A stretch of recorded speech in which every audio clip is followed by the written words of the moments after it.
शिक्षकांना pension 1 November 2005 पूर्वीच्या शिक्षकांना पेन्शन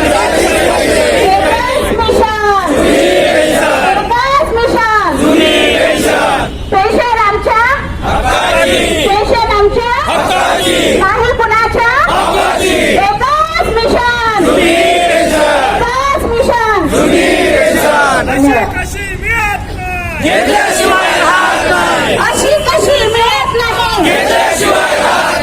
अशी कशी मिळत नाही घेतल्याशिवाय राहत नाही पेन्शन आमच्या पेन्शन आमच्या नाही कुणाच्या नाही कुणाच्या एकच मिशन एकच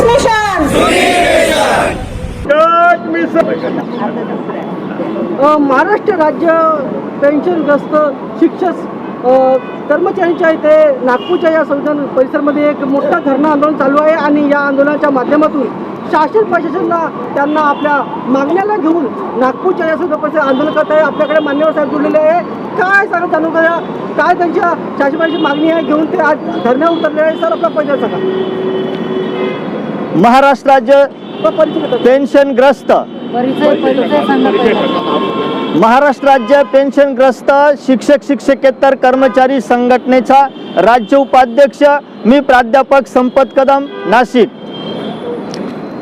आम्ही आज नागपूर येथे सन्माननीय कायदेतज्ञ मुख्यमंत्री देवेंद्रजी फडणवीस साहेब यांच्या दारासमोर संविधान चौकामध्ये हे लक्षवेध धरणे आंदोलन करत आहोत.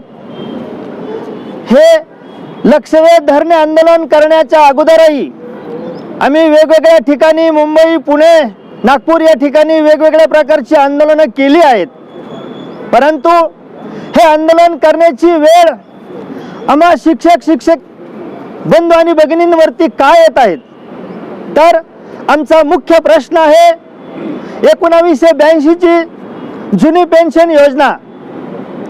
सरकारने ही जुनी पेन्शन योजना 2010 साली GR काढून 5 वर्ष पूर्वलक्षी प्रभावाने 2005 पूर्वी जे नियुक्त असतील त्यांच्यासाठी ती बंद केली.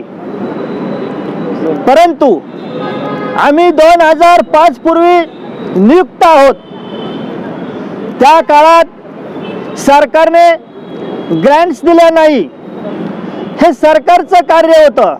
परंतु आम्ही सर्व शिक्षकेतर बंधू आणि भगिनी आम्ही पूर्णपणे आमचं योगदान देऊन या भारतातील, महाराष्ट्रातील विद्यार्थ्यांना ज्ञानदानाचं कार्य करून या भारताचा आधारस्तंभ घडवण्याचं पवित्र कार्य आम्ही शिक्षक आणि शिक्षकेतर कर्मचाऱ्यांनी केलेलं आहे. परंतु या महाराष्ट्रात इतर जे सरकारी कर्मचारी असतील ते 2005 पूर्व नियुक्त आहे किंवा काही नियुक्त नाही, त्यांच्या जाहिराती निघाल्या परंतु नंतर नियुक्त्या दिल्या, त्यांना जुनी पेन्शन योजना लागू केली. परंतु आम्ही 2005 पूर्वी नियुक्त असूनही आमच्यावर हा अन्याय केला जात आहे. खऱ्या अर्थाने ही जी जुनी पेन्शन योजना आहे ही आम्हा सर्व शिक्षक बंधू आणि भगिनींची खरी हक्काची पेन्शन योजना आहे. परंतु सरकार वेळोवेळी सांगतं की आपल्याकडे पैसा नाहीये. इतक्यातच या 2 दिवसापूर्वी झालेल्या अधिवेशनामध्ये मुख्यमंत्री साहेबांना प्रश्न विचारला होता की आपली आर्थिक परिस्थिती कशी आहे, तर मुख्यमंत्री साहेबांनी सांगितलं की आपल्या महाराष्ट्राची आर्थिक परिस्थिती या भारतातील पहिल्या 5 राज्यांमध्ये आहोत. शिवाय जी लाडकी बहीण योजना या महाराष्ट्र शासनाने सुरू केली ती बंदच होणार नाही, एवढी आर्थिक परिस्थिती आपली चांगली आहे. कोण म्हणतं आर्थिक परिस्थिती खालावलेली आहे? ते ठामपणे सांगतात की आमची आर्थिक परिस्थिती चांगली आहे. या महाराष्ट्र राज्याचे सन्माननीय, तडफदार, धडकेबाज निर्णय घेणारे उपमुख्यमंत्री सन्माननीय अजितदादा पवार यांच्याकडे अर्थ खातं बऱ्याच दिवसापासून आहे. या अर्थ खात्याचा त्यांचा अभ्यास दांडगा आहे, तरी पण कधी कधी दादाही सांगतात की अरे बाबांनो, या राज्याची आर्थिक परिस्थिती ठीक नाही. मग जर तुम्ही असं म्हणताय या राज्याची आर्थिक परिस्थिती ठीक नाही, तर जेव्हा तुम्हाला विरोधकाकडून भडीमारात प्रश्न विचारला जातो की तू आपल्या राज्याची आर्थिक परिस्थिती योग्य नाही, तेव्हा तुम्ही ठामपणे सांगता की ह्या राज्याची परिस्थिती चांगली आहे. मग आमच्या सारख्या या पीडित शिक्षक बंधू आणि भगिनींवरतीच हा अन्याय का? यांच्यासाठीच तुमची आर्थिक परिस्थिती का खालवली जाते? जर तुम्ही एवढं ठामपणे सांगताय की आर्थिक परिस्थिती चांगली आहे, तर मग आमच्या या शिक्षकांची जुनी पेन्शन योजना तुम्ही का बंद केली, का चालू करत नाहीये? म्हणून जर आमच्या या शिक्षकांची जर परिस्थिती बघितली तर यांच्या बाबतीत मोठे मोठे आकडे फुगावून सांगितले जातात. कोर्टामध्ये सकारात्मक प्रतिज्ञापत्र द्यायचं जर सांगितलं तर त्याच्यासाठी तुम्ही तारखा वाढवून घेतात, सकारात्मक प्रतिज्ञापत्र देत नाहीये. आर्थिक स्थितीचं कारण पुढे दाखवलं जातं, सुप्रीम कोर्टाच्या न्यायाची याचिकेची कारणं दाखवली जातात. मग अशी जर स्थिती असेल तर हा नक्कीच आमच्या सारख्या शिक्षक आणि शिक्षिका बंधू व भगिनींवरती हा मोठा अन्याय आहे. म्हणून त्यासाठी आम्ही आंदोलन या ठिकाणी करतोय. ही जुनी पेन्शन 1982ची आम्हाला मिळालीच पाहिजे, ही आमची रास्त मागणी आहे. म्हणून आम्ही या ठिकाणी आंदोलन करत आहोत. धन्यवाद. थेट चॅनलशी निशिकांत कडू साहेब जुळलेले आहे आणि या धरणा आंदोलनामध्ये ते सुद्धा सामील झालेले आहे आणि आपली मागणी शासनापर्यंत पोहोचवण्याचं काम ते करत आहे. थेट आपल्या चॅनल जुळलेले सर, आपलं पहिले काय सांगणार? मित्रांनो, मी प्राध्यापक निशिकांत कडू आणि अतिशय दुर्दैवी अशी गोष्ट आहे की आम्हा शिक्षकांना आमच्या अतिशय न्याय्य मागणीसाठी नेहमी आंदोलन करावं लागत आहे. या मागणीसाठी आम्ही मागच्या 12-13 वर्षापासून या ठिकाणी प्रयत्न करत आहोत.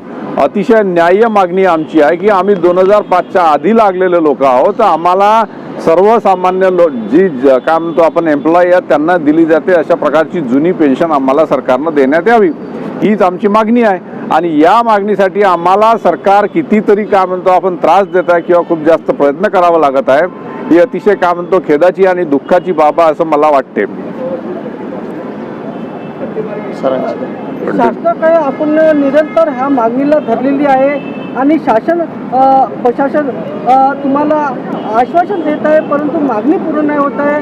तुम्ही आज आंदोलन केलं आहे, काय सांगणार? आज सरकारपर्यंत जे अजित पवार आहेत त्यांनी वक्तव्य केलेलं आहे, त्याच्यावर काय सांगणार? मित्रांनो, अतिशय न्याय्य मागणी आहे. एवढंच नाही तर आपले जे माजी मुख्यमंत्री होते शिंदे साहेब यांनी सभागृहामध्ये आमच्या मागणीची घोषणा सुद्धा केली होती. आम्ही सगळे लोक खुश झालो होतो. त्यांनी एक विशिष्ट अशा प्रकारचा शब्दप्रयोग वापरला होता की हत्ती गेलं तर आम्ही शेपूट ठेवणार नाही. म्हणजे सरकारी कर्मचाऱ्यांना जी गोष्ट मान्य केली ती आम्हाला सुद्धा मान्य करतील अशा प्रकारची घोषणा या राज्याच्या विधान भवनामध्ये होते. आणि तरीही घोषणा झाल्यानंतर मुख्यमंत्र्याद्वारे घोषणा झाल्यानंतरही ही मागणी पूर्ण होत नाही आणि आम्हाला शिक्षकांना या विद्यार्थ्यांना शिकवायचं सोडून या ठिकाणी रस्त्यावर आंदोलन करावं लागते. ही अतिशय खेदाची, अतिशय दुःखाची, अतिशय चिंताजनक अशा प्रकारची गोष्ट आहे. आणि हे आंदोलन या मागणीकडे सरकारनं लक्ष देणं जरुरी आहे, नाहीतर हे जे आंदोलन आहे चिघळण्याची सुद्धा शक्यता आहे. कारण का आमचे बांधव आम्ही पाहत आहोत की आमच्या बांधवांना त्यांच्या खात्यामध्ये 1 रुपया सुद्धा पेन्शन मिळत नाही आहे. त्या लोकांची अतिशय दयनीय अशा प्रकारची परिस्थिती आहे. कितीतरी लोक ताणतणावाने आणि घरच्या काय म्हणतो आपण बाकीच्या गोष्टीच्या त्रासामुळे त्या लोकांचा मृत्यू सुद्धा झालेला आहे. आणि हे आम्हाला दिसत आहे, तर आमचं सुद्धा पित्त खवळणं अतिशय साहजिकच आहे. आणि याच्यासाठी सरकारनं याच्याकडे तातडीने लक्ष नाही दिल्यास हे प्रकरण अतिशय जास्त चिघळू शकते. हे सुद्धा मी या ठिकाणी विनंतीपूर्वक नम्रपूर्वक सरकारला सांगू इच्छितो. मान्यवर सरांनी शासन प्रशासन आपली मागणी पोचवलेली आहे आणि त्यांनी तातडीनं मागणी पूर्ण करावी अशी त्यांनी आग्रहाची विनंती त्यांनी सरकारपर्यंत केली आहे. आपल्याकडे मान्यवर साहेब जुळलेले आहेत, त्यांची प्रतिक्रिया जाणून घेऊया. ते सुद्धा या आंदोलनात सामील झाले आहे. प्राध्यापक विजय चव्हाण साहेब आपल्या थेट चॅनलशी जुळलेले आहे आणि या संघटनेची बांधणी करून आज या आंदोलनामध्ये पोहोचले आहे. आणि काय सांगा जाणून घेऊया, पेन्शनसाठी त्यांनी आंदोलन केलं आहे, तर आपला परिचय सांगा. मी प्राध्यापक विजय शिरोळकर, राज्याध्यक्ष महाराष्ट्र राज्य पेन्शनग्रस्त शिक्षक शिक्षकेतर कर्मचारी संघटना. आज आम्ही या ठिकाणी विशेष म्हणजे लक्षवेध धरणे आंदोलन नागपूर या ठिकाणी मुख्यमंत्र्यांच्या दारी आज आम्ही आयोजित केलेलं आहे. आम्ही आंदोलन करून कंटाळलेलो आहे. आम्ही आंदोलन करून आज मरणाच्या दारात उभे आहोत. आज आंदोलन करून आम्ही दवाखान्याच्या दारात उभे आहोत. आज आमची परिस्थिती भयानक होत चाललेली आहे आणि अशा परिस्थितीमध्ये मुख्यमंत्र्यांच्या पुढे आमची हाक, मुख्यमंत्र्यांनी आमच्या प्रश्नाकडे लक्ष वेध करावं, त्यांनी आमच्या प्रश्नाकडे लक्ष घालावं. व्यक्तीच्या ते कायदे पंडित आहेत, ते कायद्याचे सक्षम आहेत, त्यांना विषयाची जाण आहे, ते जाणकार आहे. म्हणून मुद्दाम महाराष्ट्रातल्या कानाकोपऱ्यातून आज बांधव आणि माझ्या भगिनी या ठिकाणी उपस्थित आहेत आणि या सर्वांची एकच मागणी आहे. आम्ही पाकिस्तानमध्ये राहत नाही, आम्ही इंग्रजांच्या जुलमी राजवटीमध्ये राहत नाही, आम्ही शाहू फुले आंबेडकरांच्या, शिवाजी महाराजांच्या महाराष्ट्रामध्ये राहतो आणि या महाराष्ट्रामध्ये फक्त आज केवळ आणि केवळ फक्त 2005 पूर्वी नियुक्त शिक्षकांचीच उपेक्षा केलेली आहे आणि ही उपेक्षा तुमच्या कानी घालण्यासाठी, तुमच्या दरबारी मांडण्यासाठी आज आम्ही या ठिकाणी उपस्थित झाले आहोत. आम्ही आंदोलन तरी करायची तर किती आंदोलने करायची. यापूर्वी अर्थहाक आंदोलन केलं, अन्नत्याग आंदोलन केलं, मात्र आमची सुद्धा एक मर्यादा आहे, आमचा सुद्धा संयम आहे. आज माझे कित्येक सेवानिवृत्त बांधव भाजीपाला विकत आहेत, रिक्षा ड्रायव्हरचं काम करत आहेत, सिक्युरिटी गार्ड म्हणून काम करत आहेत. एका शिक्षकाची एवढी दयनीय अवस्था भारतामध्ये कुठल्याही राज्यामध्ये नाही. हे खरोखरच महाराष्ट्राला भूषणावं आहे का हे विचारण्यासाठी आम्ही मुख्यमंत्र्यांच्या दरबारामध्ये आज आलेलो आहोत. खरोखरच मुख्यमंत्री साहेब तुम्ही याचा विचार करावा, नाहीतर यापुढचं आंदोलन अतिशय तीव्र स्वरूपाचं, उग्र स्वरूपाचं केलं जाईल. पुढचं आंदोलन आम्ही अर्थमंत्री जे आमचे आहेत अजितदादा पवार बारामती यांच्या दारामध्ये आम्ही लावणार आहोत आणि सगळ्यात उग्र आंदोलन आम्ही अर्थसंकल्पीय अधिवेशन जे फेब्रुवारीमध्ये होणार आहे मुंबईमध्ये आझाद मैदानामध्ये, महाराष्ट्रातल्या कानाकोपऱ्यातून प्रत्येक बांधव आणि कुटुंबासहित आम्ही सर्वांना त्या ठिकाणी उपस्थित राहण्यासाठी आवाहन करणार आहोत आणि ते आमचं 2005 पूर्वी नियुक्त बांधवांचं ते शेवटचं लक्षवेधी आंदोलन असेल. त्या ठिकाणी आम्ही मरण तरी पत्करेन, नाहीतर पेन्शन तरी